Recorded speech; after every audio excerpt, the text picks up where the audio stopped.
ఆవశ్యకత ఉన్నది. జగిత్యాల పట్టణం అనేది ఏదైతుందో ఇది అర్బన్ హ్యాబిటేషన్ కాబట్టి వివిధ గ్రామాల నుండి వచ్చి ఇక్కడ ఉపాధి నిమిత్తము స్థిరపడడం జరుగుతుంది. అటు ఉపాధి నిమిత్తం స్థిరపడ్డ వారికి అందరికీ కూడా మరి నివాస యోగ్యమైనటువంటి గృహాలు మంజూరు చేయాలని చెప్పని అంటే అప్పుడు ఇక్కడ స్థలాన్ని గుర్తించి ఇక్కడ ఏదైతుందో జగిత్యాల పట్టణంలో ఉన్నటువంటి ఇల్లు లేని నిరుపేదలకు అందరికీ కూడా పట్టాలు ఇవ్వడంతో పాటుగా అప్పుడు గృహ నిర్మాణ కార్యక్రమాన్ని కూడా చేపట్టి వాళ్ళకి స్థిరపరచడం జరిగింది. అప్పుడు తెలుగుదేశం గవర్నమెంట్ కాబట్టి అప్పుడు ముఖ్యమంత్రి నందమూరి తారక రామారావు గారి పేరట ఇది టీఆర్ నగర్ గా పొందుపరచడం జరిగింది. సరే అప్పటి నుండి ఈ ప్రాంతంలో కొన్ని మౌలిక సదుపాయాల కల్పనకు అంటే వివిధ ప్రభుత్వాలు ప్రయత్నం చేస్తున్నప్పటికీ ఇంకా కూడా కొన్ని మౌలిక సదుపాయాల కల్పన మిగిలిపోయింది. అంటే వాస్తవంగా ఏదైతే ఉన్నదో టీఆర్ నగర్ అనేది దీని ప్రత్యేకత ఏంటంటే ఇక్కడ ఉన్న కులాలు ఇక్కడున్న మతాలు మీకు ఎక్కడ కూడా కనబడాయి. It's almost is a mini India. TR Nagar అనేది almost it's a mini India. దేశంలో ఎన్ని కులాలు ఎన్ని మతాలు ఉన్నాయో ఇక్కడ అన్ని కులాలు అన్ని మతాలు ఇక్కడ ఏదైతుందో వాళ్ళు ఒక అన్నదమ్ముల్లాగా కలిసి ఉండే దొరుకుతుంది. ఖబర్స్థాన్ ఉన్నది, అట్లా క్రిస్టియన్స్ ఏదైతుందో చర్చ్ నిర్మాణం చేసుకోబడి ఉన్నది, మన గురునానక్ మందిర్ కూడా నిర్మాణం చేసుకోబడి ఉన్నది. ఇలా వివిధ రకాలైనటువంటి ప్రార్థనా మందిరాలతో పాటుగా వివిధ కులాలకు సంబంధించిన సంఘ భవనాలు కూడా నిర్మాణం చేయడం జరిగింది ఇక్కడ. సరే ఇంకా కొద్దిగా మిగిలి ఉన్నాయి, అసంపూర్తిగా ఉన్నాయి.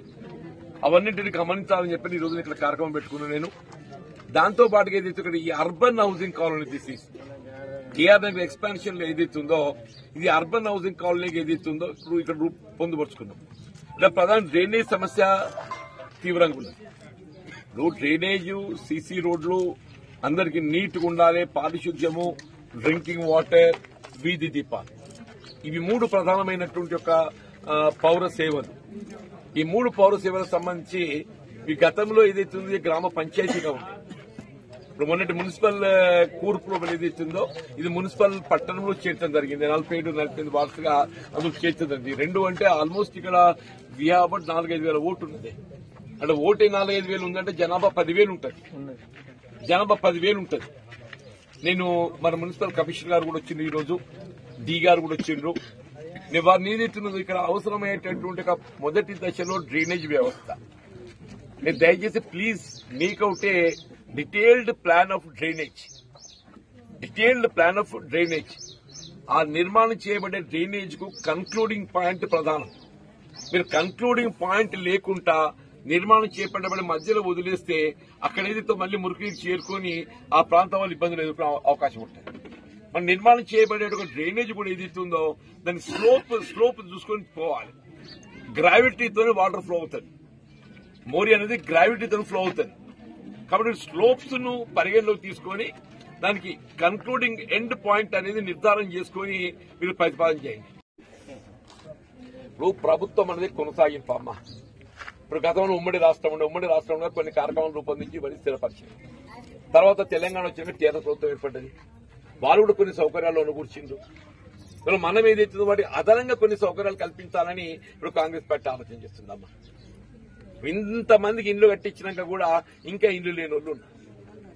ఇండ్లు కట్టించినప్పుడు ఏదైతుందో మనం సంసారం పెరిగి వస్తుంది. సంసారం పెరిగొచ్చినప్పుడు వాళ్ళు కూడా ఇల్లు కావాలి. ఇప్పుడు టీఆర్ నగర్ లోపల ఏదైతుందో ఇల్లు లేనటువంటి వాళ్ళు ఎవరన్నా కానీ తల్లి అలా సంసారం ఉండాలి. నెంబర్ 1 సంసారం అంటే సపోజ్ భర్త పోతాడు అనుకో, సంసారం కిందికే లెక్క. పెళ్లి కానోడికి మాత్రం పక్కన పెట్టాలి. పెళ్లై సంసారం ఉన్నోళ్ళు ఎవరున్నా కానీ చెప్పంటున్నాను నేను. అందులో వితంతులో ప్రాధాన్యత ఇస్తామమ్మా. అదృష్టం బాగలేక భర్తలు కోల్పోయినట్టు ఉంటారు, వాళ్ళు ప్రాధాన్యత ఇస్తామని చెప్పంటున్నారు. అట్లా దళితులు ఎస్టీలు ఉన్నారు, ఇక్కడ మన ఎరకల వాళ్ళు కూడా ఉన్నారు, దళితులు ఎస్సీలు కూడా ఉన్నారు చెప్పంటున్నా. మన ఎస్సీ ఎస్టీలకు ప్రాధాన్యత ఇవ్వాలి. ఎస్టీ ఎస్సీ వాళ్ళు బలహీన వర్గాలు ఎక్కువ ఉన్నారు, ఇక్కడ వెనుకబడ్డ వారే ఎక్కువ ఉన్నారు. నాకు తెలిసి ఇక్కడ ఓసీలు వైశ్యులు కొన్ని ఇండ్లులే తప్ప వేరే ఎవరు ఉన్నారని చెప్పి నేను అనుకోని చెప్పంటున్నాను. ఎవరన్నా కానీ అమ్మ అని చెప్పండి. మీరు మొన్న ప్రజాపాలన లోపల మీరందరూ ఇండ్లు లేని అందరూ దరఖాస్తు పెట్టుకున్నారు. ప్రజాపాలన లోపల ఏదైతుందో ఇండ్లు లేని అందరూ దరఖాస్తు పెట్టుకున్నారు. అవన్నీ కూడా ఏదైతుందో ప్రభుత్వం రెవెన్యూలు కమిషనర్ ఇద్దరు కలిసి వాటిని పరిశీలిస్తున్నారు. వాటి అర్హతకు అనుగుణంగా ఇండ్లు లేని వారికి అందరికీ కూడా ఏదైతుందో మీకు ఇండ్లు మంజూరు చేయించే బాధ్యత ప్రభుత్వ పక్షాన్ని తీసుకుంటున్నామా. ఎందుకంటే శాసన మండలి సభ్యులు ఉండడమే కాకుండా రాష్ట్రంలో ప్రభుత్వం అమలు చేసే కార్యక్రమాలన్నింటినీ కూడా మీ హక్కుకు అనుగుణంగా మీకు ఇప్పించే ఒక బాధ్యత నేను తీసుకుంటామా ఇండ్లతో పాటుగా చెప్పంటారు. దాంతో పాటుగా ఇప్పుడు గతంలో మనకి ఇచ్చిన పెన్షన్ ఏదైతుందో 2016 వచ్చినాయమ్మా. ధరలు పెరుగుతున్నాయి. ధరలు పెరిగినప్పుడు ఏదైతున్నదో ఆ పెరిగిన ధరలకు అనుగుణంగా పెన్షన్ పెరగాలి కదా. ప్రభుత్వం మీద ఆర్థికంగా భారం అవుతుంది. అయినప్పటికీ పెరిగిన పెన్షన్ కి అనుగుణంగా ఈ ధరలకు అనుగుణంగా పెన్షన్ పెరగాలి. కాబట్టి మీకు ఉగాదికి వెళ్ళి ఏదైతున్నదో ఆ 2016 4000 పెన్షన్ అవుతుందమ్మా. ఇంతవరకు మీరు ఏ 2016 పెన్షన్ పొందుతున్నారో అది 4000 అవుతుంది. ఇప్పుడు బీడీ పెన్షన్ కూడా ఏదైతుందో కొంతమందికి వస్తుంది, కొంతమందికి వస్తలేదు.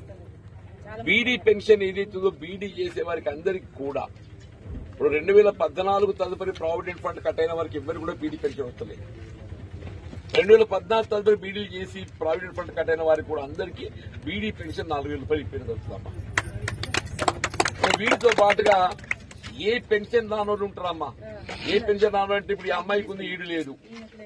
ఈ అమ్మాయికి ఈడు లేదు, ఆ అమ్మాయికి మా ఉంటుంది. ఈడంటే 57 ఏళ్ళు వస్తే వృత్తాప్యం వస్తుంది. 57 ఏళ్ళ లోపు ఉండి బీడీలు చేయనోళ్ళు వాళ్ళ సంగతి వాళ్ళు కూడా ఆలోచన చేయాలి కదా. వాళ్ళకు పిల్లలు అవుతారు, వాళ్ళకు ఆర్థికంగా దోహదపడాలి. వాళ్ళు కూడా ఈ అమ్మాయి కూడా 2500 రూపాయలు పెన్షన్ నీకు కూడా తల్లి. బీడీలు చేయనోళ్ళు ఉంటే 2500 చెప్పంటున్నాడు. అందరికీ ప్రభుత్వం ఏదో రకమైనటువంటి ఆర్థిక సాయం చేయాలని చెప్పిన ఒక ఆలోచన. వీటి తోడు ఏదైతున్నదో ఉచిత రవాణా సౌకర్యం, బస్సు సౌకర్యం ఏర్పాటు చేసాం అమ్మ.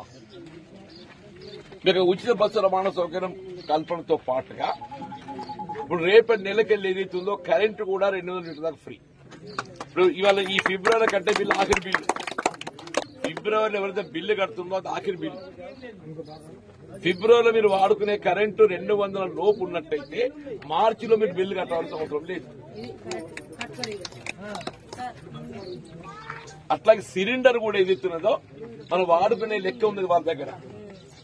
మన నెల కూడా వాడతామా, 2 నెలలు కూడా వాడతాం లెక్క ఉన్నది కదా. ఆ లెక్క కనుక సిలిండర్ కూడా 500 రూపాయలు సిలిండర్ ఇచ్చేటువంటి కార్యక్రమాన్ని కూడా రేపు అమలు చేయబోతుంది. నేనేం చెప్పినా, ఇంట్లో చెప్పినా, 200 యూనిట్ల బిల్లు మాఫీ చెప్పినా, సిలిండర్ చెప్పినా, పెన్షన్ చెప్పినా, మీకు ఉండే సమస్య స్థానికంగా డ్రైనేజ్ సమస్య చెప్పిన కమిషనర్ గారు స్వయంగా వచ్చిండ్రు. డ్రైనేజ్ చేస్తే ప్రాధాన్యతతో మీకు మంజూరు చేపిస్తానని చెప్పంటున్నా. డ్రింకింగ్ వాటర్ నేను పరిష్కరిస్తానని చెప్పంటున్నా. వీధి దీపాలు పెట్టిస్తానని చెప్పంటున్నా. ఈ 3 కార్యక్రమాలు నాయి. అర్థాంతరంగా సామూహిక భవనాలు కూడా తిరిగి చూస్తా. అవి కూడా కావాల్సిన నిధులు నేను సమకూరుస్తాను చెప్పండి.